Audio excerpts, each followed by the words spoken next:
Welcome to On the Bauble podcast, episode 46. I'm your host, Tsubasa J. Ueda, and with me is my co-host, Yuki Lee Bender. Today, we're going to be talking about Calling Las Vegas that happened. We concluded 2 days ago. I flew back yesterday. Did you come back yesterday as well? Yeah, I kind of came back first thing in the morning. I think my flight was at 8 a.m., so I woke up at like 5 or something to get to the airport. My flight was later in the evening, so I ended up chilling in Vegas a little bit longer and then fly back. I came back home at 11 p.m. Oh, nice. Yeah, if I could do one thing differently, I would have given myself a little bit more time on either end. I got in at like midnight on the Thursday, or I guess Friday morning, and then I left very early on Monday. And I was like, having a bit of time on either end just to kind of relax, hang out with people would have been kind of nice, but it was still a good weekend. Yeah, definitely a good weekend. Before we talk about Vegas, though, we haven't recorded in 2 to 3 weeks now. Has anything important that happened that you want to update the listeners about?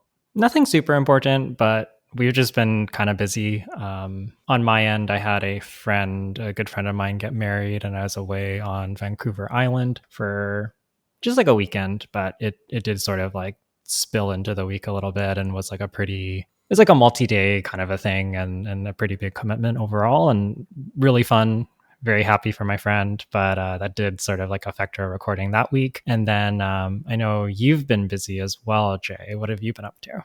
Yeah, it was final exams week for school for myself. I'm back in school. I'm gonna be back in school for one more term. Just the final exams been lining up, and then I was playing a lot of poker to try and make enough money to go to Vegas.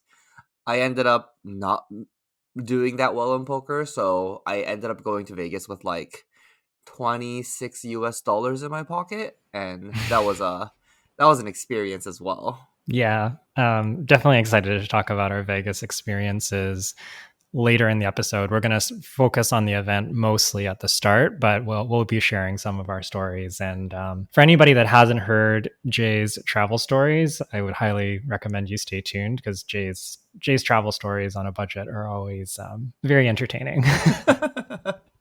That's true. That's true. Okay, let's dive right into the calling because we have a lot to talk about today. So I guess before the calling Las Vegas or U.S. Nationals was basically the same event at Westgate, Las Vegas. And Friday was the day one for Nats. Did it conclude on Sunday, top eight? It did. It was basically structured like a pro tour. So 7 rounds day one, 7 rounds day two, and then top eight on day three. And I think all of top eight was streamed. Okay, I see, I see. So if you are curious on the US Nat side, all the streams should be on YouTube somewhere, at least online somewhere, so you can find that and watch that. But our main topic today was going to be calling Las Vegas, and I guess no spoilers here. Yuki ended up winning and taking this event down, and we're going to do a tournament report for Yuki's calling experience, adventure. But before that, on Friday, because we didn't play US Nationals, there was a PTI event that you played? Yeah. So on Friday, a lot of people did side events, but there was also a PTI event that you could play. I believe it was like 8 rounds of Swiss into top eight, which is pretty grueling. I was really on the fence going into this event between Icelander and Lexi. I couldn't decide. I had been probably playing more Icelander than I had Lexi, but I was really, really not sure. I played Icelander in the PTI event and I went 3-2-1, losing and drawing to Dromize, specifically Big Dragon Dromize. And I just ended up feeling like the really strong Big Dragon Dromize I couldn't beat I couldn't easily beat because the match was quite hard. And then some of the maybe less experienced Dromize were beatable, but the game is very long and you might not finish in time. And I just didn't really like that spot, especially considering there was a bunch of Canadians that traveled down from Ontario that were all on Big Dragon Dromize. So PTI event was like a nice chance to try out Icelander and decide that I don't think I want to play Icelander. I want to play Lexi. And I have to say, after playing the calling, yeah, I think Lexi is a reasonably better choice than Icelander right now, even though Icelander has also been doing well. That's fair. That's fair. I ended up not playing the PTI event, mostly because I was on a very tight budget. But yeah, let's just dive right into the calling. So you ended up registering Lexi for the event. Do you want to talk about your matchups first, or do you want to talk about your deck first? Sure, we can talk about the deck a little bit.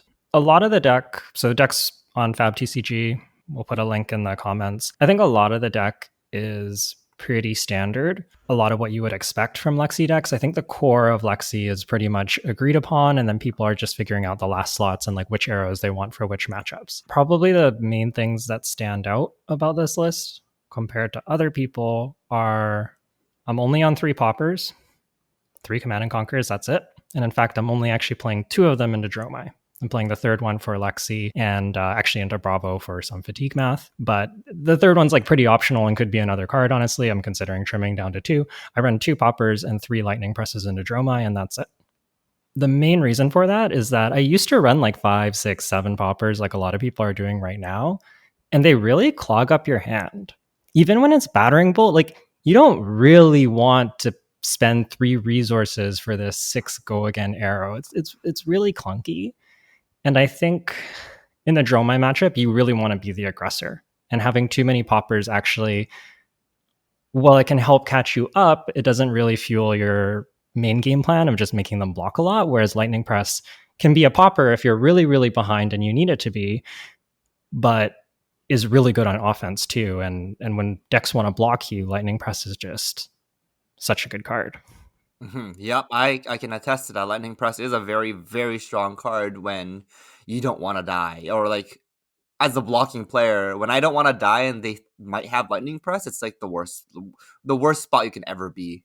Yeah, you just put your opponent in a lot of no-win situations. Like having a Lightning Press face up in Arsenal always feels like such a power play because your opponent's just like, if I don't block, I'm just eating all the on hits. But if I do block, they just lightning press me and I eat the on hit anyways. And I think what people are maybe not getting about this card is like people are like, yeah, 0 for 3, it's fine. But if you arsenal it, you get the +1 on Voltaire, so it's a 0 for 4, which is good. And then you're also getting the on hit of the arrow. And you think about Lexi's on hits. You have Infecting Shot. That's 2 more. So that's like a 0 for 5 or 0 for 6 if you've given the Infecting Shot +1. You have Heat Seeker, which gets you a card. You have Endless Arrow, which gets you a card. Like, you know, the on hits in Lexi are worth a lot. So Lightning Press's value against decks that want to be blocking you is just like it's so high. I can't even begin to explain how good the card is. Been very happy with this card. I can't imagine playing less than 3. I think it's very key into Dromai, Icelander, Bravo, even like Dory, if they're fatiguing you, have to be a bit careful there. But any deck that wants to be blocking you, I really like it. And also decks that constrain you on like resources or on action points, so like a Azalea or Icelander. It's really nice because Lightning Press is an instant. So even if Icelander like I don't know, blizzards you or channels you or something, like you often get these weird timing windows where you can lightning press when the attack is still a layer and you still get the lightning press, and it just feels very unfair for Icelander. I have just like another note for like Battering Bolt. I think our locals, we almost nobody plays Battering Bolt in our like locals. Other Lexis typically don't play Battering Bolt here. And for the first time when I went to the calling, I'm on Bravo, and I played against like Lexis with Battering Bolts this weekend, and man, that arrow's bad. Like they use like a blue to fire a Battering Bolt, and I'm just like, what does this card do? On hit, you get to see my hand. Okay, I block for 3, and then come back at you with a Dominate Crippling Crush, and they're just like, ha, I lose. Yeah, or if they do have the D react, they can just block with the D react. Yeah, and I don't play any attack reactions, or if it's a sigil, I get to play it. So it's just like Battering Bolt, like on the Battering Bolt on hit, like kind of doesn't matter against Bravo, but I'm kind of thinking like it kind of doesn't matter against a lot of heroes, right? Because I can't even think of like Yeah, it's mostly there as a popper and also just a high power attack into Bravo, so it's good if you have like remembrances and you want to have a line to fatigue Bravo, it is quite good. But the on hit on it is really bad, and the 2 cost is just so like it's so expensive. It always takes a blue just for this arrow, and then you need like another resource card to play anything else. I feel like unlike Infecting Shot, Withering Shot, not Withering Shot, the one that gives Yeah. inertia shot. Sedation shot. Sedation shot. Okay. Yeah, like unlike those ones where the on hit actually like cripples the Bravo player, this one doesn't, and it gives you it gave me too much breathing space to like use it as a pivot turn that I think it's like almost actively bad to play it against Bravo. At least that's how I felt, and like that was the first time for me playing against it. And then I ended up fatiguing all my Lexi opponents. So Yeah, and if you compare it to the popper I'm playing in that spot, which is Command and Conquer, if you have to play Command and Conquer, it like even if you're a deck that has Crown of Providence, that card is always annoying. And if they're playing like against Bravo, I've had Bravos with a bunch of D reacts, and they're like, I don't really want to block with all my non D reacts and be stuck with a handful of D reacts, but that's all I can do. Or you force out their Crown, which you're also really happy with. So Command and Conquer is just significantly better as a card that's being played, and it costing 2 and not needing to be loaded is really big too. You can like it's pretty good on like a Spinal Crush turn. You don't need to like flip up your arsenal and lose your action point and not be able to load. You can just play a Command and Conquer, and that's like not bad. it's good. It's strong. Like it's Yeah. Bravo needs this arsenal. Surprisingly, Bravo very very likes cards in arsenal, and when Command and Conquer hits, and you just like happen to draw your like 4 blue hand, it kind of feels bad when Crippling Crush is in there. Block with 2 cards, and then you have to swing Hammer for 4. It kind of feels bad. Yeah, or you're getting equipment, and anytime you're getting equipment, it's a pretty big win. So anyways, Battering Bolt, not a card that I've been a fan of, but I've seen in a lot of lists. Carrying on, another big one that people have asked me about is people notice that there's no Trench in the list. My team's a little divided on this. There's people in the testing team that do like Trench for specific spots. I think that if you're worried about the Icelander matchup in particular, you can either run Trench and Shock Charmers, or you can run Tunic and Nullrune Gloves. I think that those are the two best setups by quite a bit. I don't really like Trench and Nullrune Gloves. I think that one's notably worse. You just don't really want to be going AB2 very often is the biggest thing. But my big thing about Trench is that Tunic is just so insane in the deck. It is worth so much, and I can't like I went back and watched some coverage, and I can't say how many times I see Lexi's like off by a resource and having to go off arsenal or skip an attack, or like something like this happens. It's like if you just had Tunic, you wouldn't be in this spot. And especially in these matchups that tend to go long, like Tunic just gets a ton of value. And I understand that people are entrenched because they're afraid of Warmongers, but the adaptation that I've been making to not lose to Warmongers is Arsenal arrows face down, especially Falcon Wing and Bolton Shot. And in my experience, if people try to play Warmongers against you, they kind of get blown out because you can just snaps the arrow if you don't have anything. If it's a Falcon Wing, you can just play it and play your turn, and they've burned their card in an action point to do nothing. Or if it's a Bolton Shot, it doesn't always line up, but man, when they spend their action on that and then you just get to go Bolton Shot and Lightning Press it or Rain Razors it, it feels really bad for them. Like they're just lighting an entire card and their entire turn on fire. And I think if you snaps once, you Lightning Press a Bolton Shot, or you attack with a Falcon Wing the other time, like you probably lose the game if you light 2 cards on fire and 2 action points. Like I don't think most decks can recover from that. So Yeah, I don't think any deck can recover from that. yeah, you kind of just like in the tournament, people didn't really end up resolving Warmongers against me, but I also felt like I would have been very happy if they did. So yeah, I think a lot of people are like wanting to run all these codexes and non-attack actions, and then that kind of forces you to play Trench. But I think you can also take the other end of just really lowering the non-attack action count, arsenaling arrows, and just blowing people up if they try to play Warmongers into you. And that's sort of been my approach and what I've liked doing. Or I guess setting up so if they play Warmongers, you don't immediately lose is probably very important with your deck right now. Yeah, and again, like the biggest thing is just having that arrow in arsenal and being a little bit more conservative with your Snapdragon scaler so that you can just snaps the arrow right away. And I think Lightning Press is a big part of this, because sometimes even if you don't have snaps, if you get to like shoot a Heat Seeker or shoot an Infecting Shot that you've arsenal, like you have a nice red Infecting Shot in arsenal, if you get to play that and Lightning Press it, like you still have a good turn.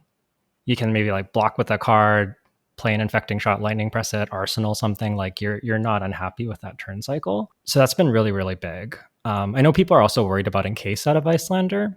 Haven't seen many people play it. Encase doesn't really push that much damage and takes quite a few cards. It's at least two, one to play, one to fuse. So they're probably eating damage and on hits to play it. Encase just hasn't been a card that has scared me very much in testing. It has its spots. It can be good, but it can also get blown out by arsenaling Bolton shots. And with Encase in particular, you can do things like premeditate to give your Bolton shot go again, in addition to the Lightning Press and the Rain Razors, although you can't snaps. So Anything else about your deck you want to mention before we move on? maybe just the very last one. Tar Pit Trap is completely insane. I think people should be playing this card.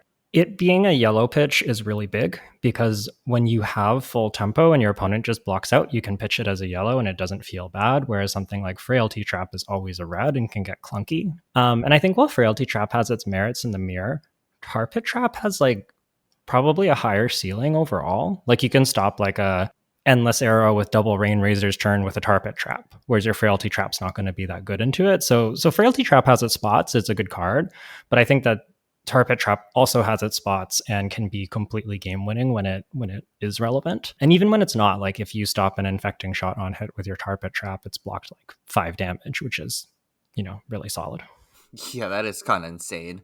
0 cost block for 5 is kind of nuts. Yeah, and then the top end on this card is really, really crazy. I like that it also is good into Katsu and Briar, any deck, or even like Fi if they're on Mask of Momentum, any deck that has lots of on hits and goes wide. I guess I can mention it now, but I had a game in day 2 against a Briar where they opened turn 0 Channel Mount Heroic. They did Sonata for X's 1, Show Me, Snatch, and Scar for a Scar. Then they played Force of Nature and they attacked me with a Scar for 7. I block 7 with Hornet Sting, Tar Pit Trap, and another card. They go Swarming for 6. I block 6 on the Swarming. They go Nimblism, Snatch for 10, which would be 2 card draws, and they Snapdragon Scalers it. And I go, okay, take 10. You don't draw any cards. That's so sick. Yeah, because it's the next on hit, and I had blocked out the 2 previous on hits, so it was still live for the snatch. And my opponent actually went to draw cards like right away as I trying to stop them, and he drew 1 card, and it ended up being a hidden card error, which was really easy to resolve. But the top card was Swarming Gloomveil, so I'm just like super dead from that spot because he gets that Swarming Gloomveil for 7 with go again plus another card, and the Swarming is going to draw a card. So like what's the math on that? It blocked 3. It stopped 2 card draws, and the Swarming would have been a whole nother card draw. So it blocked like 10 damage and 2 cards. Well, and the Mountain, right? The Mountain's still active, so yeah, the Mountain's still active. Like I probably just die. yeah, it would 2 cards, assuming they're both attacks, then it's just like 14 more damage. Yeah, like it stopped at least the Swarming for 7, and then I don't know what the other 2 cards were, but like I'm probably just completely out of the game, and I think Tar Pit Trap's the only card that can do that, and I don't know. To me, that's hard to give up. That's fair. Any other matchups you play Tar Pit Trap into, or is it just the Briar, Katsu, and the Mirror? Yeah, Briar, Katsu, Mirror, Fi, if you think they're on Mask of Momentum. It's okay into Fi. Okay, that's fair. That's fair. Oh, it's still a defense reaction, right? Yeah, it's still a D-React, so you don't want it in all, like everywhere, but it is very nice. I'm a big fan of Tar Pit. So how was your matchups like in the actual calling? How do I move on? Go ahead, Yuki. Okay, sure. I can kind of give a mini report of how everything went. So day 1, we played 8 rounds of Swiss. I think it was like a 500-person tournament. After people dropped and no-shows and all that, there was like 503 players or something. Day 1, I played 2 Lexis. I went 1-1 into Lexi. The mirror I lost. I drew really bad. I drew really, really bad. I think I had like 4 all red hands, and then I 3 of a kinded into blue Withering Shot, Rain Razors. It was just, it was a miserable game. I also played against a Dash, a Levia, 2 Briars, and 2 Icelanders, all of which I beat. So I ended up day 1 going 7-1 on the day and being in a really good spot going into day 2. My only loss being a Lexi mirror.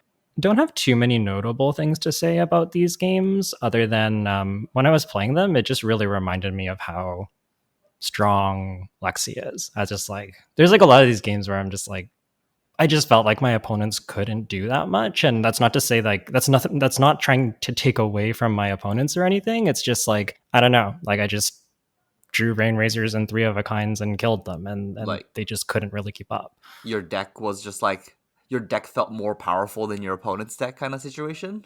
Yeah, like there was like a certain number of games where I'm just like this isn't particularly close. And I don't think given how the cards came up, I don't think any way of playing this game could have led to you winning kind of thing. Yeah, that's a good feeling. That's a good feeling. Actually, before you move on to day two, I guess I'll talk about my day one as well. I played Bravo into this field, and I did not make day two.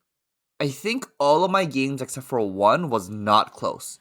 My final record was 5-3. I ended up playing against. I guess I'll save that one for last. I ended up playing against two Briars, one Lexi, one Icelander, and two Prisms. What was my last one? Oh, and Katsu. And my losses were to the two Prisms that I played, and there were only 10 Prism players in the event. I was 3-0 in round. Oh, sorry, I was 2-0 going into round 3, played against the Prism, and this is the Prism that ended up day 2ing this calling. He was very, very good, and that game, I had no chance of winning. He was at like 8 or 9 life when I like conceded the game. Like I didn't even lose. I just like said I can't beat this board anymore. You still have a bunch of cards left in your deck. I cannot fatigue you. You have too much life. I cannot win. I don't have enough damage in my deck to kill you anymore. So I ended up conceding the game halfway through. And then the round right after, I was like talking to all my friends saying, I just don't want to play against Prism, and as long as I dodge Prism, I feel like I can like win out this the rest of the day one. And the next immediately after, I play against another Prism, and I was about to leave the moment he flipped over the hero reveal, but then he goes on to say that he hasn't played Prism for like before this event at all. He has never played the Bravo matchup. And I'm like, okay, that's a little bit more reassuring for me. And we end up playing. The game was a lot closer, notably because he wasn't doing like all of the fancy tech the first Prism was doing. But then the game was like kind of closer, but still felt unwinnable. Yeah. So I ended up going 2-2. Went out all the way to the last round. I played against an Icelander in round 8. And I had a somewhat of a close game, but not really.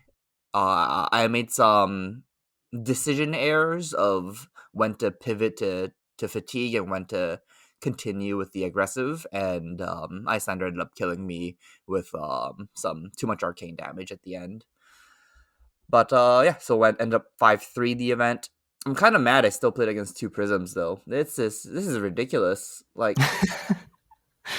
It's definitely pretty unfortunate in a 500-person tournament 10 with 10 Prisms. prisms. Play two of them when you're on Bravo. Feels bad. Were they just on like Iris and lots of auras? Was that basically the plan? Yeah, they're both on very similar lists. I'm assuming they're a little bit different, but functionally they were all playing like blue auras, yellow auras, and the figments and very little heralds. Well, the heralds they were playing all had dominate, obviously. So that's kind of annoying too. Yeah. And they end up setting up is it called Passing Mirage? Is it the one that loses Phantasm? Yeah, passing Mirage. Yeah, they set up like 3 Passing Mirages on me. I ended up ignoring one of them, and then it like snowballed out. So, yep. Yeah, passing Mirage, very good into Guardian. Yeah, it's like they played it on the turn I had the Crippling Crush dominate. So I'm like, okay, I guess I should Crippling Crush dominate them. Then they just like dumped their whole hand, played more auras, took 11, and I'm like, oh no, I'm dying. Yeah, that was always a sick play that Prism could do. Just like block 3, play an aura, or even just like double aura sometimes, play 2 yellow auras, and it's just They lose a lot of life, but it's not good for you as Bravo. No, like they set up a Genesis, the one that gives -1. Parable, yeah. Yeah, oh my god. And then once they have like 4 auras and like spectral shield, it's kind of like unbeatable. Yeah, that makes a lot of sense. And Prism, like there's just specifically the Bravo Prism matchup kind of feels unwinnable because once they have one Figment on board, none of your crush will ever hit for the rest of the game. You can't ever set it up. Dominating any attack just doesn't mean anything because they get to flip over their Figment at any point and has Ward 4. Yeah, I think soul is the resource that can be difficult for them because it does take a soul to flip the card, but certainly if they're able to keep their soul healthy with Yeah, like with a Genesis. merciful Genesis, it can be quite rough. That was my whole calling experience. So, how was your day 2? Yeah, I actually just remembered I did have one thing I want to mention. Day one, I got to play against Zach Bunn from the Wolfpack and Team Covenant for the first time, and that was just a really pleasant match. It was kind of like this really weird Lexi Briar matchup where neither of us drew particularly well. Like, neither of us were like doing anything all that powerful, but it turns out when both decks don't do anything that powerful, Lexi tends to come out ahead. What was he on? He was on Briar. Briar. Yeah, we just kind of like, it was like no channel mounts, very few like 3 of a kind Codex Rain Razor. It was just kind of like we were just like hitting each other with attacks. It was like very fair flesh and blood. Yeah, arrows are slightly better than non-arrows if you're just doing the fair stuff. Yeah, that was what it felt like, and I think I may have drawn like 1 or 2 power cards somewhere. But yeah, I just wanted to shout that out. It was, hadn't played against Zach before, and very cool dude, and it was just, yeah, a very pleasant experience and a pleasant game. So I did want to mention that. Going into day 2, it was 5 rounds in day 2 before cut to top 8, and I basically need a record of X2. I think 1 X3 ended up making it, but you want your losses to be very late, and my loss on day 1 was round 3. So I pretty much would need to lose like the last 2 rounds, and then even then it probably comes up to breakers. So I really needed to kind of like go 4-1 in these last 5 games. Round 1, I play against one of our locals, Eli, and he's on Lexi. We're playing the mirror, and I end up losing this game. He draws, I think, significantly better than me. I think I played one 3 of a kind. That's Maybe. He played multiple 3 of a kinds and Rain Razors, and I didn't. Is basically how the game went. I got 1 Rain Razors turn that was pretty good, but it was like also all reds. I think I got a bit greedy by Tunic attacking with I believe it was a red hamstring shot when I had go again, and I think I should have just held it back, and my turn would have been quite a bit better had I not done that. And maybe I'm like slightly more in the game at that point, but it was one of like, I think the Lexi Mirror is like not entirely up to who draws better. There's a lot of skill expression, but there are some games where if you just draw a lot more power cards than your opponent, it's not very close. And this did kind of feel like that. But you know, Eli also did play very well and didn't really make any mistakes or give me any room to come back when he was drawing better, which is, you know, what you want to be doing. He's on a very similar list to you as well, right? I think he's on Lightning Presses as well. Yeah, Eli's on a very similar list as well. Ian Smith actually has recently started testing with my testing team, and then I also know Ian and Eli test together, and he's talked to me about sharing the list with Eli, and so their deck is not exactly the same as the deck that I registered. In particular, I believe Eli's on Trench, and there's like some different arrow choices and stuff, but overall very similar. Has tar pit traps, has lightning presses, I think has 3 poppers, so a lot of those things are in common. Mm-hmm. That's fair. So going into round 10, I need to win out. I play against a dash. I think we both draw really hot. The game doesn't last very long. Actually, my first turn sucks. I think I just go blue Bolton Shot for 3, load an arrow, Arsenal Rain Razors pass. And he's at like 37. And then he has some like Pulse Wave Harpoon turn. I leak a bunch of damage. My turn's not that good. I think I just like play an arrow, Arsenal a new arrow, sandbag the Rain Razors. Get to have like 1 pop off turn where I hit him very, very, very hard, and then he T-bone Meganetics my my New Horizon. And we're both like super low already, even though the game's like been 3 or 4 turns. And it's this kind of scrappy end game. I end up kind of having some like codexes that are pretty good. I actually almost make a mistake and arsenal the wrong card. I had like a Rain Razors and an Endless Arrow, and I put one of them in my arsenal, and it was the Endless Arrow, but I thought it was the Rain Razors. And then I started drawing up, and I'm like, wait, I think I put the wrong card in my arsenal. And luckily, I hadn't looked at the cards yet, and they were still distinct. And there was like a judge call, and the judge said, yeah, it's fine. There's no information, and nothing has changed. So I was very fortunate to be able to swap that, because if I arsenaled the Endless Arrow, I think I 100% lose that game. Oh, okay. So you almost accidentally arsenal the wrong card?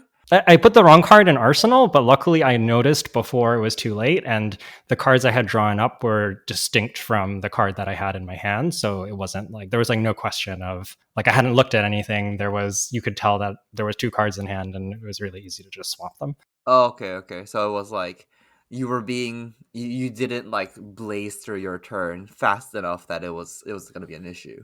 Yeah, usually when I drop at the end, I like to just like put the cards like in front of my hero kind of thing and deal them out, and then just kind of take my time. So if there is a mistake, I give myself a chance to catch it, and I did in this spot, and luckily it worked out. Yeah, so I guess this will be like one of those like not a procedure error, but like it's a good procedure to have to make sure that like in these higher level events, you give yourself outs to like when you have a mistake, you can like double check to make sure that you have the right setup before getting any kind of like penalties or worst case scenario, get forced to make that line that you didn't want to make. Yeah, and one of the reasons that I originally adopted this was because I'd accidentally drawn 5 cards before or like drawn 4 cards with a card already in my hand because I wasn't like careful enough about how I did it. So I started being more intentional about like how I place my cards. And specifically, if I have one, I'll put it up in front of my hero, then I'll deal 3 cards kind of like next to it on the side. So it's like all very clear. And usually I just find like being very, very clear in tournaments and very deliberate usually helps me not make errors. And if there is an error, you're like more likely to be able to fix it without it completely ruining your day. Yeah, because if you draw 5 cards, then they get to look at your hand and rip one, right? So it Yeah. as a Lexi, like that could actually just like ruin your whole day. Yeah, they could just go, oh, I take your blue. Nice reds. So yeah, that was that dash game. It was kind of wild. We both drew quite well. Lexi mirror in round 11, very, very close.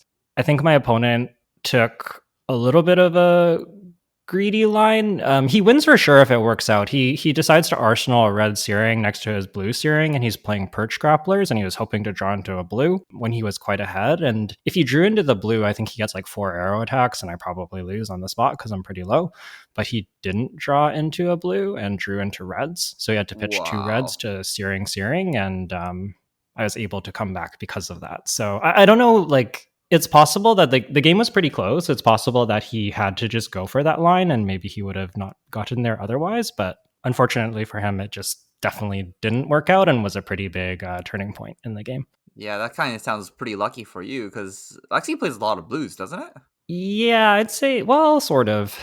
It depends on the list. A lot of lists are between like 15 to 17 blues, but they also play quite a few yellows. And the yellows, because they're 2 0 costs in Arsenal, the yellow would be like, I don't know what else was in his hand. I can't quite remember, but the yellow might have been serviceable as well. Yeah.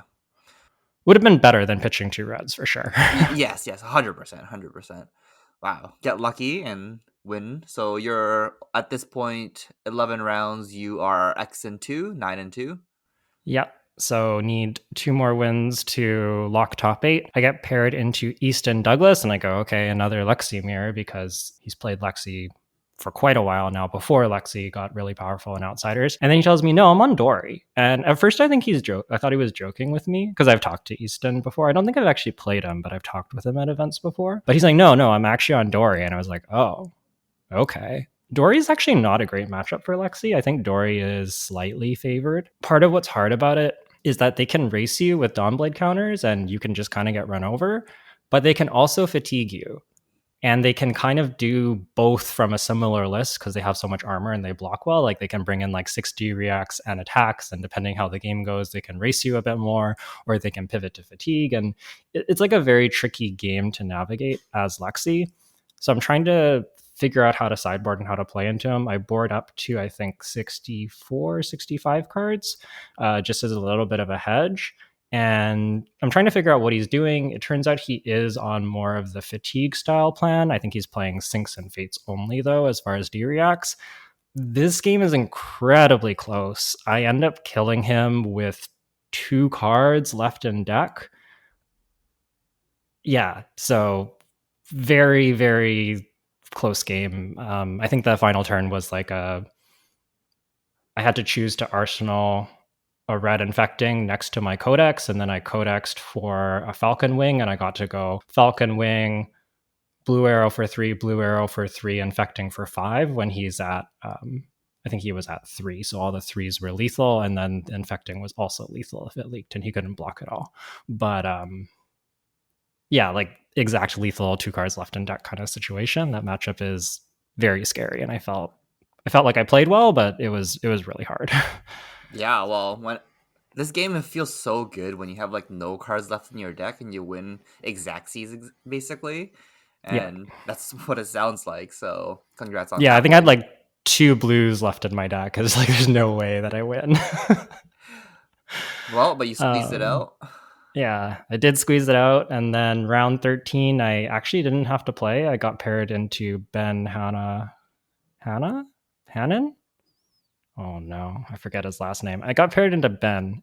Anyways, he ended up conceding to me. I actually got paired up because I think Ben and the other X1 had already played each other. So I got paired up into him, and he was already locked for second place. And so he said, I'm okay conceding if you're fine with that. I went, okay, I wouldn't mind having a break and being locked for top 8 too. Basically, he just wanted to eat and relax a little bit. And this is something that's pretty common, I think, in these really long events, is that if you don't need to play your very last round of Swiss, often just feeling rested and getting a chance to eat is more valuable than trying to dream crush someone. But I know Jay likes dream crushing people, so Actually, in that exact scenario, it's kind of better to concede, because his standings don't change if he wins or lose. So he's only playing to Dream Crush. But what's actually better than that is to not go get food, but to actually watch the other 6 games going on beside you, because those are your top 8 opponents, and then you can actually look at what kind of deck they're playing before you go into top 8, which can be kind of huge for your sideboarding decisions in top 8. I'm not sure if that's what he did or if he had teammates to do that for him, but that's typically like um, the highest edge thing you can do in these events. yeah, that's actually more relevant. So that's not relevant here, but it is relevant for stuff like ProQuest. In the competitive rules now, at least for like calling level events, it's open Decklist in top 8. Oh, is I it? don't know. Yeah, I don't know. I think this is like a recent change. It wasn't always this way because I played when I played in calling Leo top 8. It definitely was an open Decklist. But yeah, it is open decklist, so there's like not really a consideration for that. But I agree that in situations where you don't have an open decklist, if you can get some scouting in, it's well worth it.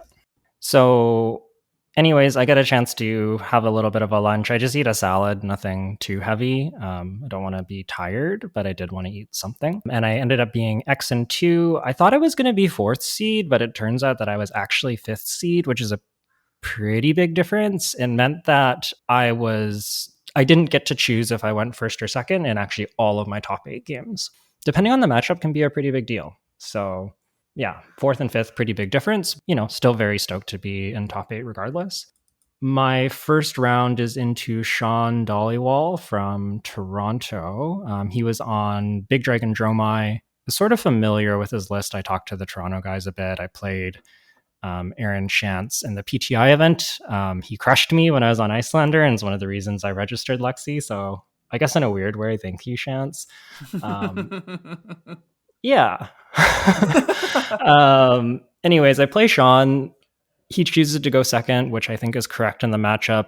It's a very close game. I'd say that it's pretty back and forth. he gets a pretty nice board. I'm able to clear it quite nicely with an Endless in Arsenal. I got to Endless a dragon, snaps it, and then Voltaire down 2 more dragons in Arsenal, which clears his board, but does leave us like roughly at parity. And he has a full hand. And he ends up getting kind of forced into an awkward line where he plays Necria and Kyloria off of 2 blues to play around a popper. He just wants to get both dragons out of his hand. But it puts him to 0 ash. And my hand, I have a Rain Razors in Arsenal, but my hand really sucks. And I have this like blue Searing Shot in Arsenal. I can't really do anything with either. So I don't really want to. And I need to clear the Kyloria too. So I don't really want to have this Rain Razors turn. And the line I end up taking is blocking 4 on Necria with Hornet Sting and a 3 block. And then, on Kyloria with Hornet Sting and a 3 block. And then blocking 6 on Necria. Notably, don't block Hornet Sting on the Necria because you will ping it and they'll get an Ash. And this kept him on 0 Ash and let me use my Arsenal card to clear the Kyloria and Arsenal a better arrow next to it. This actually just completely time walks Sean. The big dragon list doesn't have very many non-dragon starters. Like there's like Burn Them All, Sigil, I think they have Rabbles. And that might be it. See. It depends a bit on the list, but there's really not that many starters. Then Rake the Embers. Other than Rake, that is it. No, nothing else has go again other than the dragons that require an Ash to play. Yeah, so there's like Rake, Burn Them All, Sigil, Rabble, I think are basically his outs. It just felt like a pretty... Even if he's able to get the Ash, it's often inconvenient. Like he might have to like play a Rabble, then pitch a card to Furnace, and then like play like a 1-cost dragon. So his turn's not incredible at that point. Usually getting Dromai to 0 Ash is really, really good, especially because he had already used Seekers. So he wasn't able to get it on demand. They also have Enlightened Strike. Okay. Yeah, I guess he could go E-Strike, go again, attack with Necria. Yeah, he had some outs, but anyways, he didn't end up drawing them, and he just ended up attacking with Necria and passing.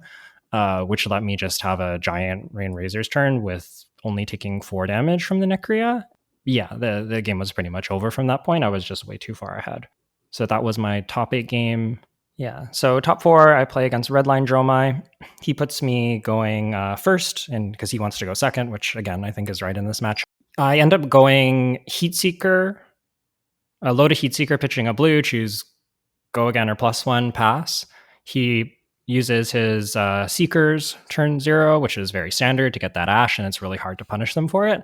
But I actually have the perfect hand, and I get to play Arctic after he's resolved his Seekers, and he doesn't have a way to break the Ash anymore because he's already used Seekers. He has nothing he can activate. He hasn't played a red. He can't Flame Scale Furnace. That's so gross.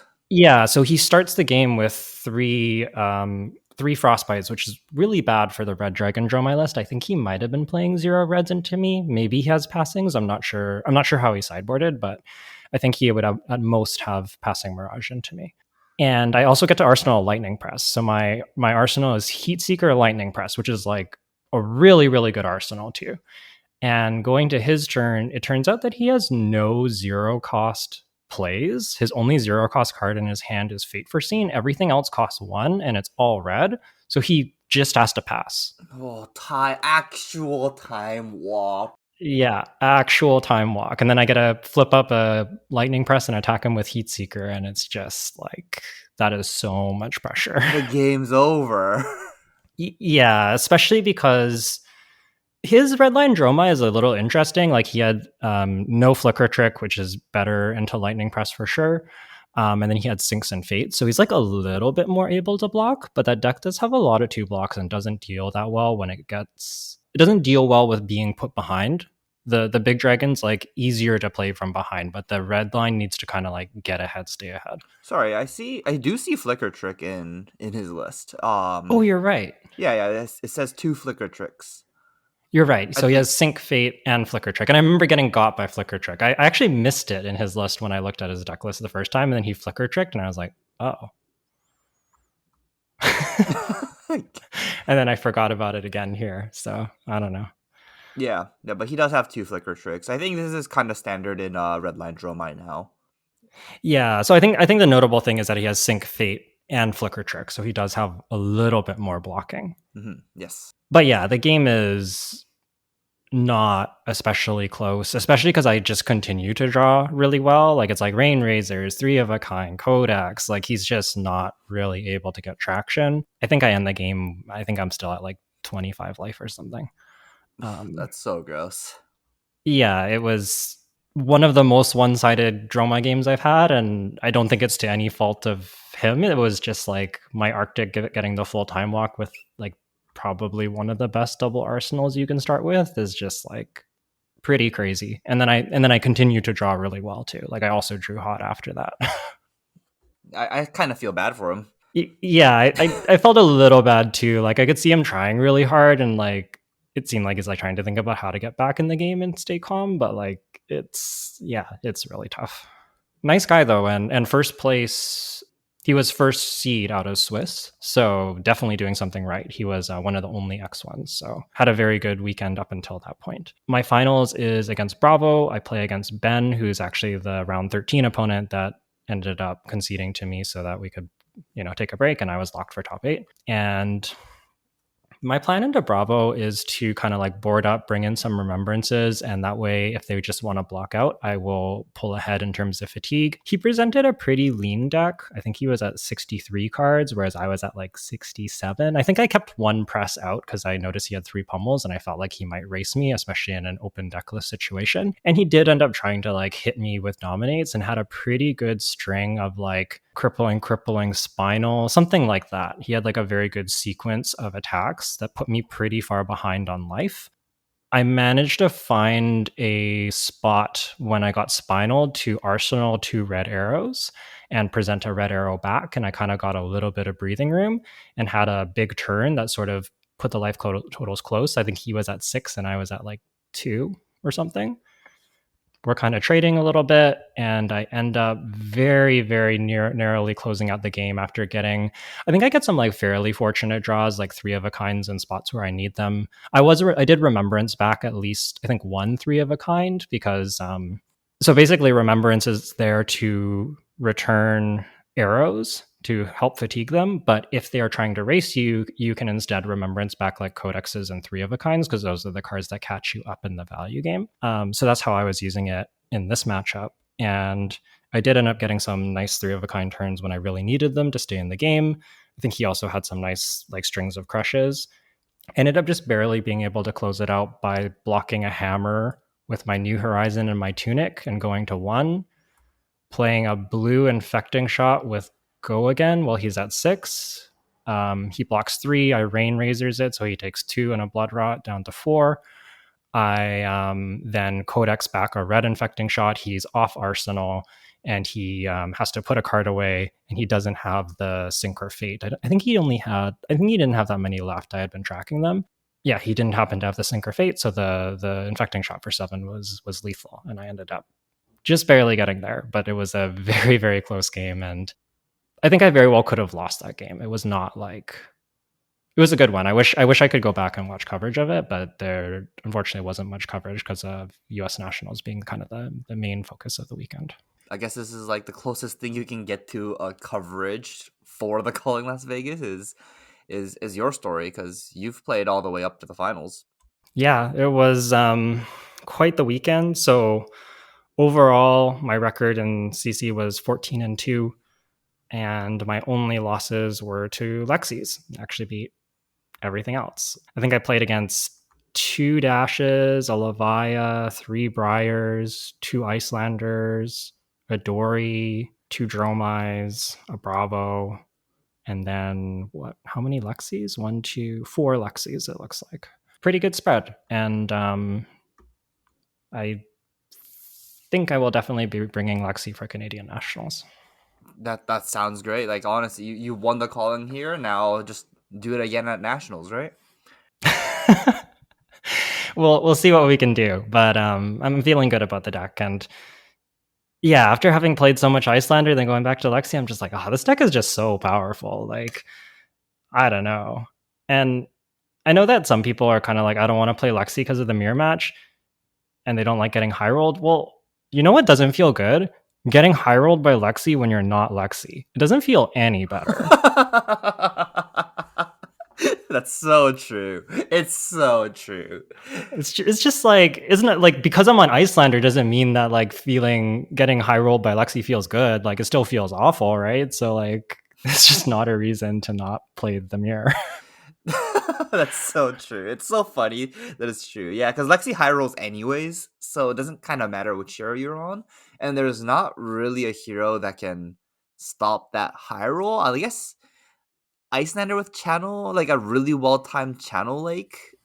Yeah, but it does feel like you kind of need to get like lucky into it. And if they run hot enough, like you're probably just doomed anyways, because they can just like three of a kind into a bunch of blues and attack you for 20 anyways. Like I've definitely had that happen. That's so gross. I think Bravo is like, it's interesting. I thought that this matchup was really favored. After playing into Ben, it felt really close. I think Bravo might just be a very skill and pilot dependent deck. And I think Bravo doesn't get high rolled quite as hard, in the sense that like you're playing such a long game and you block so well that it's not like, one Rain Razor's three of a kind turn and the game's over. Yeah, it's they also get to like crippling crush you and like spinal crush you. So like if those line up with your power hands, it could slow you down considerably. And it's not like you always get that Rain Razor three of a kind turn all the time, anyways. So if Mm-hmm. those line up in a bad spot, like like Lexi can fall behind quite quickly. Yeah, absolutely. Yeah. If you're still debating what to bring to nationals, for any of our listeners, this is kind of like a common piece of advice that people give, but I really felt it this weekend after like deliberating myself. The mirror match is not a reason to not play the deck that you think is the strongest, because it just means you have a 50-50 into the best deck, and that's good because it's the best deck. Like I mean, there are decks that are favored into it, but I mean, just I think be very careful about your reasoning, and don't don't talk yourself out of it because you're worried about the mirror being swingy. Well, if you're worried about the mirror being swingy, that's kind of a non-issue. I feel like a real issue would be if you think you can't beat the better player in the mirror, then that might be a reason to move off of it. So like I think back in the day when you were playing Oldham, and if you know you can't beat better Oldham players, it's kind of a reason to not play Oldham, because Yes. it's just like the moment you flip up Oldham against the better player flipping up Oldham, you're just like, how am I ever gonna win, right? Like they're gonna edge me out by 1 point by the end of the game. Yeah, that's a really good point. Yeah, there are certain mirror matches that are they're almost like a chess match where the better player just has such an overwhelming likelihood to win the match. But I don't think Lexi's one of those decks. No, no, no, not even close. Yeah, I also don't think. I also think like the people that are just like, it's whoever draws more three of a kinds and like none of your decisions matter, like that's not quite right either. I think that there are a lot of decision points people should generally be blocking more than they are, and you can win some games that you otherwise wouldn't be able to win. So there are edges to be had. There certainly are, and there are very good Lexi mirror matches to be had. Like some of them are very fun, but there also are those blowout high roll games, and I play three of you a get some of them. kind. I play Rain Razors. I play Rain Razor. I play four arrows. Good game. Yeah, that does happen, and it does feel unsatisfying, but it is, you know it doesn't mean that there's no edges and no skill in the matchup either. Yeah, yeah, that's fair. That's fair.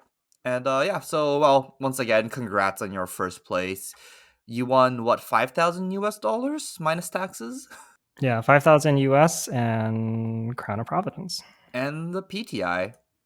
and the PTI. PTI number what, 4 in your account now? 5? 5. I have 4 in my account, but 5. 5 Fifth one I've gotten. with this one. Oh, Yeah. you've used one. I've used one. Okay, okay. So yeah, 4 in your account now. You're kind of crazy.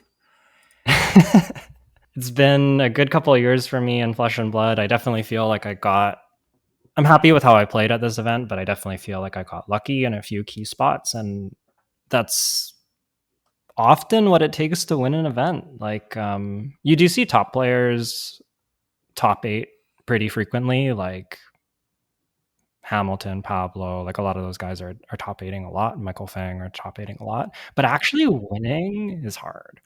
Yeah, Michael Fang winning the Battle Harden after like bubbling the Nats or something like that. Yeah.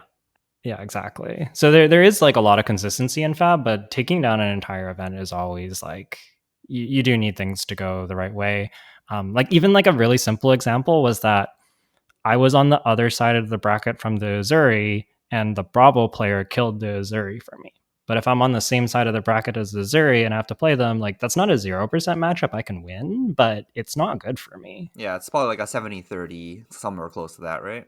Yeah, I think so. So, I was very happy to dodge that Azuri. And those types of things are sometimes what you need to make it through that top eight bracket because it's all single elim and just, even something like the standings can affect who ends up winning out there. Yeah, the gem. You got blessed by gem. I did. I did. I feel like I got lucky. I got high rolled by gem. 2 prisms. I don't understand. Oh my god. Just please. Oh my god. If anyone listening to this is going to Canadian Nationals, please don't bring Prism. I'm like probably on Bravo, but please, like, you're not gonna have a good time if you bring Prism. Like, you're gonna get smashed by some random go wide strategy. Just bring Dromai or Icelander. I'm bad against Icelander. My deck's not teched against Icelander, but like, just bring Icelander, and I can have like a game that's not 0%. Yeah, I feel that. Oh my god, I two do think that Prism is a pretty hard choice to make going into nationals, seeing as how many Canadians were on Dromai. Dragon Dromai, at least of the calling. I assume going into Nats they still would be, but who knows? Maybe they have something up their sleeve. Or like how it's kind of hard to be actually no Prism versus Lexi. I heard it's like it's not that bad for Prism. It's like Yeah, as long it's as okay. Lexi doesn't high roll you, you kind of have a good chance. Yeah, it's a matchup that I would want to practice more if Prism was more relevant. Maybe I'll get around to practicing it more, but I do think the Dromai matchup is like pretty doomed. Um, you just can't deal with Ashwings. It's kind of impossible. Or even like something like Briar. Briar is kind of hard. Probably, yeah. That would make a lot of sense to me. I haven't seen that matchup, but I would imagine it would be hard. And then I guess there's that big Briar list that's out and seems kind of annoying, but like I also don't think that list can beat Dromai, so I guess we'll see. I'm curious to see if that big Briar list that won US Nats will continue to do well in this very short Nats season, or if it's sort of like a one-off meta call and that's going to be it. I guess we'll see. But I guess Briar is officially living legend. So when we get the ban and suspended in mid September, then that's going to be it for Briar. She's finally gone, despite being at 998 for I don't even know how long, forever. Forever, yeah. The biggest thing about Briar though is like Briar's like not kind of like huge in the metagame, but Rosetta Thorn was good in like all the Rune Blades, and now that's gone, and I think that's gonna have a bigger impact for the Rune Blades than Briar going away. Yeah, absolutely. And it'll be interesting to see how the rest of Nats carries out. I think there's like 1,100 living legend points in total for all of Nats. So less now because we've had some events and like US Nats went to Briar and I think that's 100. But and that's counting the calling as well. But yeah, Icelander could possibly living legend this season. Even Lexi could technically living legend this season. She would need to win a lot. Winning the calling definitely, that's 100 points right there. But, a lot of these Nats are worth like 20, 40 points. And she is very strong. So I don't think she will living legend, but it is not impossible. That's fair. I think if she won like half the Nats, she would probably LL kind of thing. Or get close like Briar, like 900 Yeah. points. Yeah. So we might be in for a pretty big meta shift at some point. If Lexi and Icelander are gone, there's just no more ice heroes. And yeah, that would be a really big change. Yeah, I would almost want to play Viscerai again. You still have to deal with Warmongers though. Oh, I forgot about that card. I play it, and I always forget about that card. Man, for the first time somebody played Warmongers against me as a Bravo player, I had to pick up and read the card to make sure I said the right word. Yeah, it doesn't do a whole lot against Bravo. I guess you can't dominate and you can't seismic surge, but It was like slightly annoying, but like picking up the card and just being like, "Don't say peace, don't say peace, don't say peace." War. Okay, I did. I passed. I passed my reading test for the game. Yeah, I get that. I guess we'll talk about just how we did in Vegas. Like I guess yeah, we're gonna just wrap up the calling. I think that you didn't have anything else to talk about the calling itself, right? No, no, I don't think so. That was pretty much it. Very happy with the result, of course, and just yeah, feel very very fortunate, very lucky. You know, I'm happy with how I played, but like we talked about, just a lot has to go your way, and whenever feels good to take down that event, but it's always like kind of like the stars have to align just the right way for it to happen. I guess before I ask you what you did in Vegas other than Flesh and Blood, I'll just talk about what I did at the venue because I did it day two, so I had free time on Sunday. Hmm. I ended up sleeping in a little bit. I tried to come to the venue for the 11 a.m. CC event, which I arrived at the venue at 11:01, which means I couldn't register for that event. Oh no. But instead, I ended up doing some First Ed Monarch drafts that was stamped because they had leftover product from the Nationals and they were offering the stamped Monarch First Ed drafts as a side event, like an on-demand draft. Uh, Right. That's and sweet. yeah, I ended up doing two, and then they closed registration. Like they stopped doing on-demands quite early in the evening, which I was like kind of like, man, I wish I could have done like three more drafts, but only got to do two. Ended up going 2-0 in the first one and 3-0 in the second one. I ended up drawing the last round of the first draft just because my opponent was like, "Oh, I want to go play some team sealed event, blah blah blah." I had to go to the washroom really badly, so I accepted and didn't play it out. But I was doing my strat of like no pivot, no scout prism, pick up, brandish yellow, belittle reds, minnowism blue very highly, and honestly, it felt so good that like because a lot of the players that was playing it was like the U.S. Nats competitors that was had nothing to do on Sunday essentially. Hmm.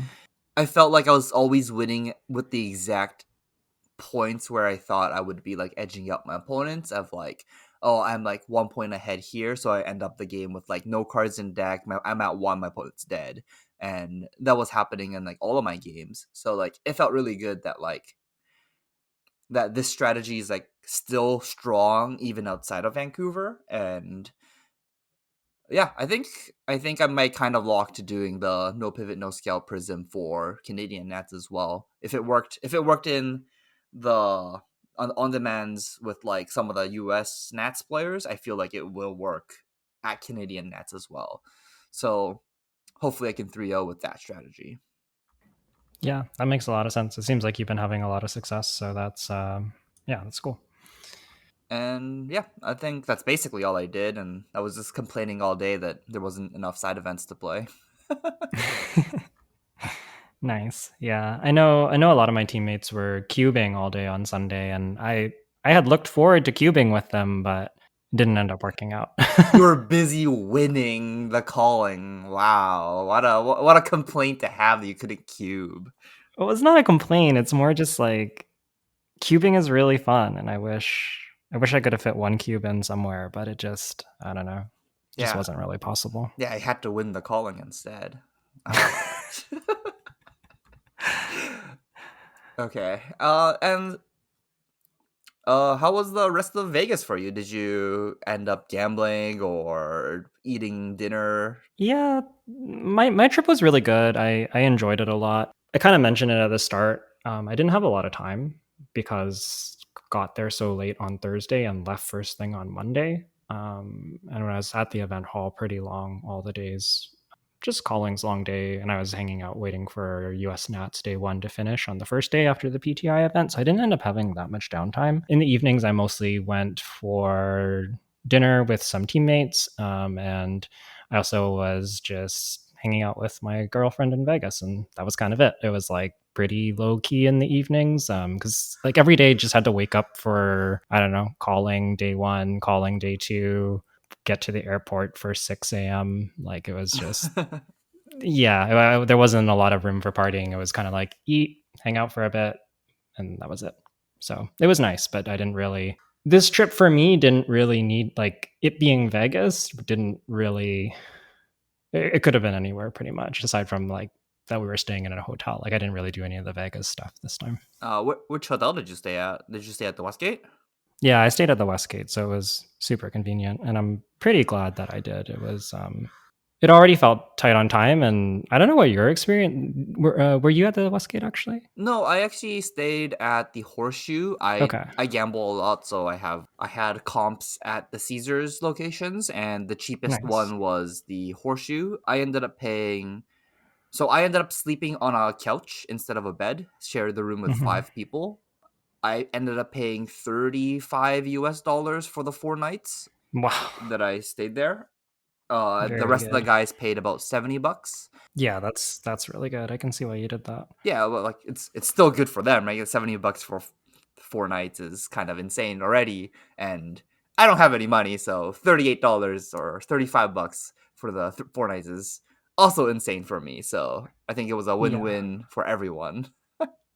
Yeah, for sure. I was gonna ask, so did you end up Ubering to the Westgate? No, so Las Vegas has something called a monorail on the strip, and that Oh, so you goes. were able to do that. Yeah, so it's for the four.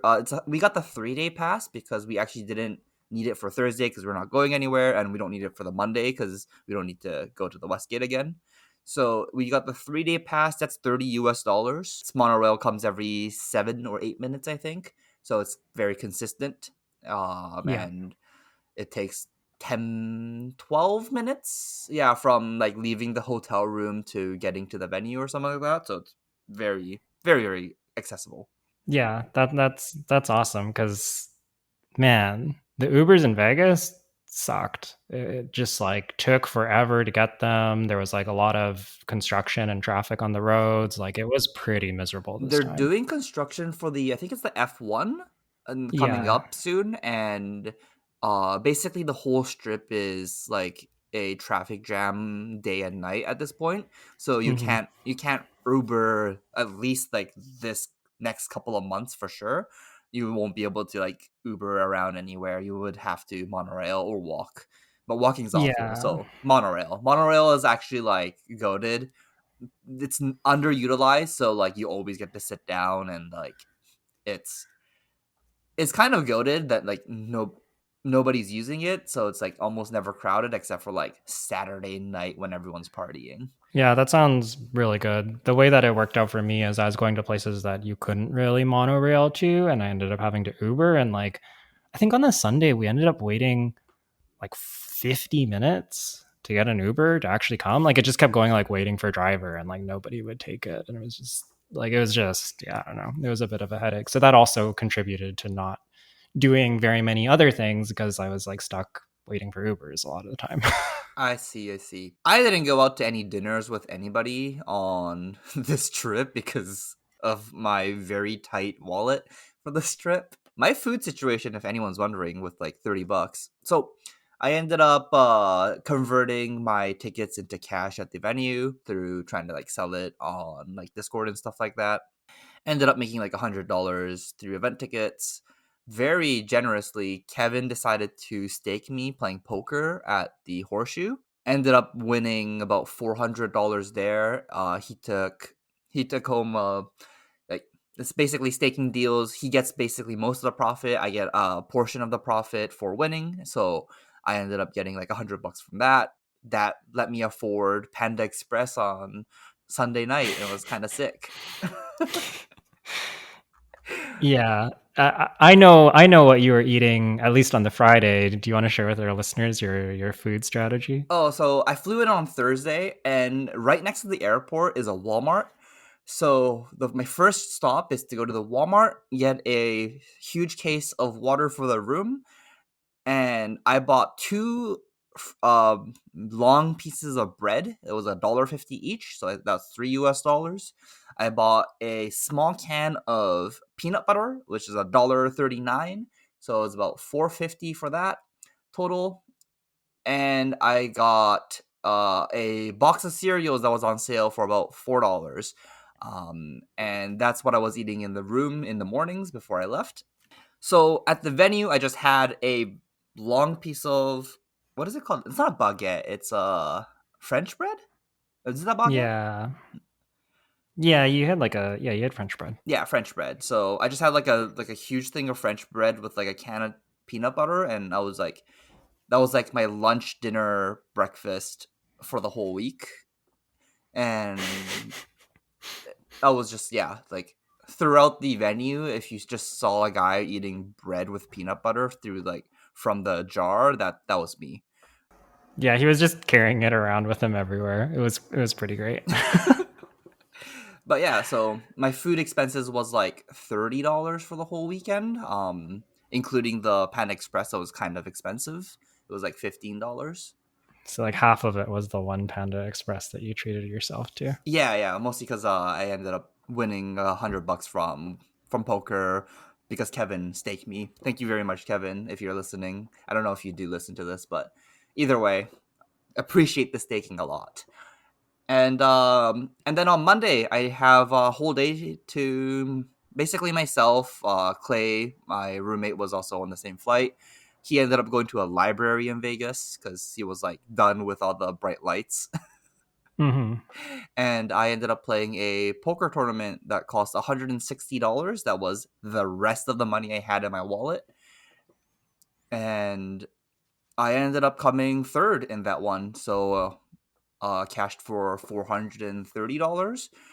Oh, congrats. Yeah. So I actually come up out of this trip with way more money than I brought down. That's sweet. Good Yeah. for you. Congratulations. I'm glad to hear your Vegas adventures worked out. Yeah, it was great. And now desperately looking for cheaper alternatives to do in Mississauga for Canadian Nats because I'm still broke.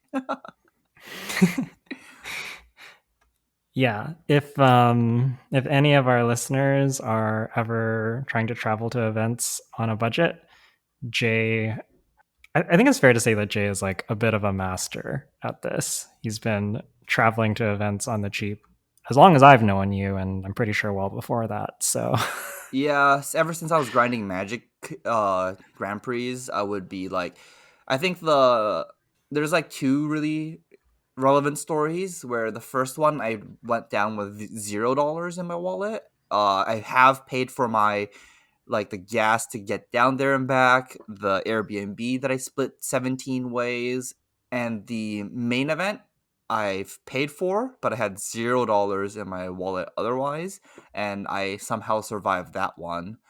So if you can do that, then you can do anything. And then the other one is this Grand Prix Vancouver, which is where I'm from, but I went to the venue with like $13 in my wallet and like $2 American for some reason that I had. Like, and I was just like just off work.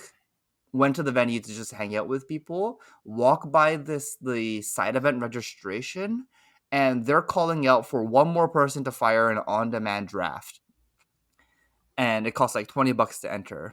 And then I go up to them.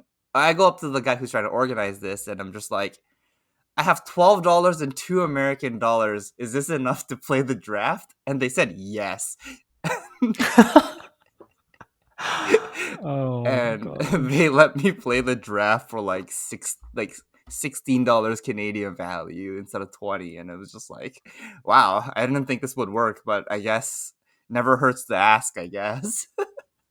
Did you open money or sell prize tickets to get to your next draft? Is Yeah, that I what ended up happened? 3-0ing that draft and and took the prize ticket, sold it, and then I had like $35 and then just like ran drafts until I had money to sustain for the weekend. Like to keep on playing events. It was kind of sick. This is such a Jay story. I love it.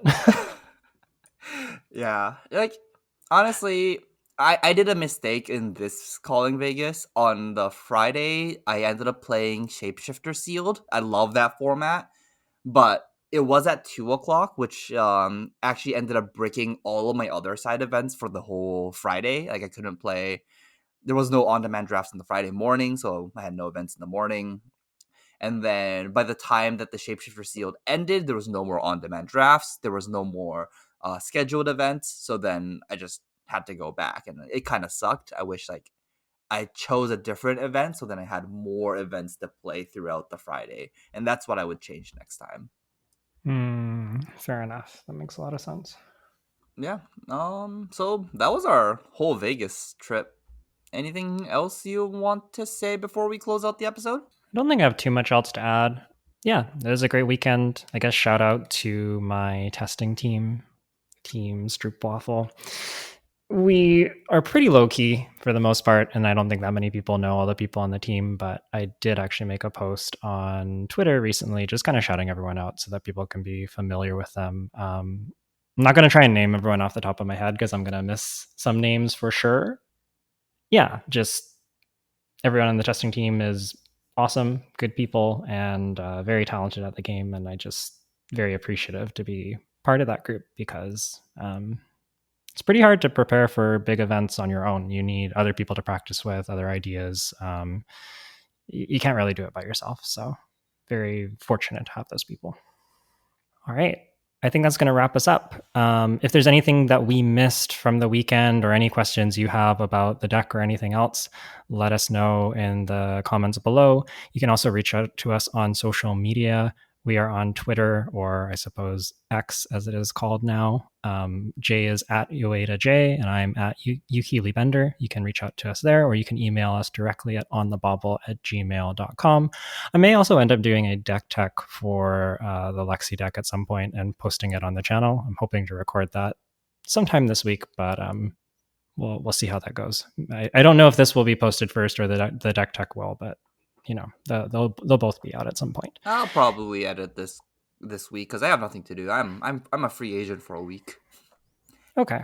Well, regardless, if you want to hear more about the deck, check out the channel. It should be up there at some point. And yeah, thanks for listening. Hope you all have a good evening and good luck to you in your nationals events if you haven't played them already.